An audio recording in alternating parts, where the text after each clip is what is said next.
Pinky nasa Bicol at tumutulong para sa bagong Pilipinas Service Affairs si Speaker Martin Romualdez para sa mga nasalanta ng sunod-sunod na bagyo.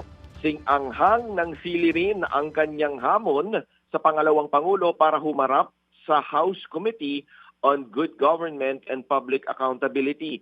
Nanindigan rin siya na huwag gawing pananggalang ng pangalawang Pangulo ang kanyang mga tauhan sa OVP. Dapat na siya sumipot at mag-oath at magsalita at mag-explika kasi lahat ng mga opisyalis niya, siya lang yata may alam kung ano nangyari dyan sa mga pondo. Kaya dapat siya na lang mag-explika. Huwag na lang niyang bigay sa mga officials ng OVP.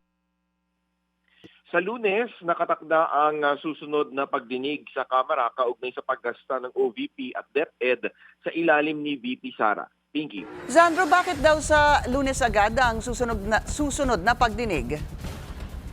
Pinky, tulad kasi nung nabanggit ng mga kongresista, gusto na rin nila kasing tapusin ng komite yung pagdinig at maglabas na ng committee report para sa kung ano ang magiging rekomendasyon nila. Sa Lunes din ay nakatakda na matapos na itong contempt orders laban kay Attorney Zulaika Lopez, ang Chief of Staff ng OVP. Pinky. Pero siguro hindi natin malalaman ano ang susunod na kabanata dyan kasi hindi pa rin natin alam kung yung mga hinihintay nilang ibang miyembro o staff o officials ng OVP ay magpapakita sa susunod na hearing.